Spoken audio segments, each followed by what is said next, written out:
মধ্যপ্রাচ্যে যুদ্ধ পরিস্থিতির মধ্যে দাম সমন্বয়ের নামে উড়োজাহাজে ব্যবহৃত জ্বালানির দাম লিটারে এক ধাক্কায় প্রায় ৯০ টাকা বাড়িয়েছে Bangladesh energy regulatory commission BERC. নজিরবিহীনভাবে চলতি মাসের শুরুতে লিটারে ১৭ টাকা ও শেষে প্রায় ৯০ টাকা, দুই দফায় ১০৭ টাকা বাড়িয়ে এই জ্বালানির দাম ঠেকল ২০২ টাকা ২৯ পয়সায়।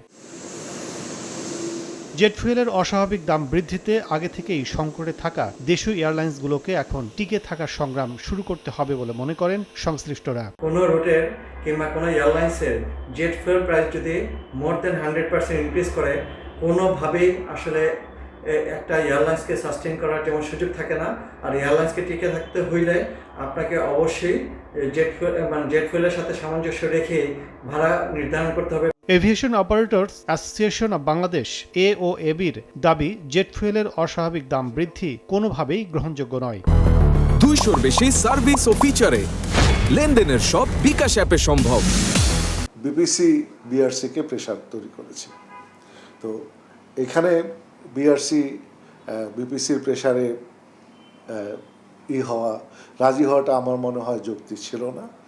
আর ফার্স্ট অফ অল অন্য কোনো তেলের দাম তো বাড়েনি, যদি বাড়ার প্রয়োজন পড়ে তো সবগুলো বাড়ানো হোক। বিআরসি কনসেন্ট দিয়ে আমাদের আপত্তির পরও সেটা আমি মনে করি এটা কোনোভাবেই যুক্তিসঙ্গত হয়নি।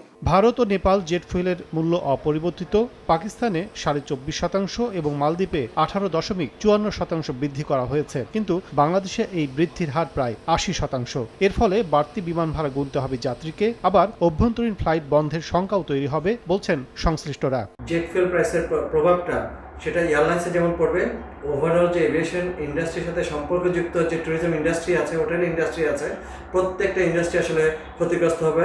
বিবিসির তথ্য অনুযায়ী ২১ মার্চ পর্যন্ত জেট ফুয়েলের মজুদ ৩৬,৬৬১ মেট্রিক টন, যা দিয়ে চলবে ২৪ দিন। কাজল আব্দুল্লাহ, সময় সংবাদ, ঢাকা।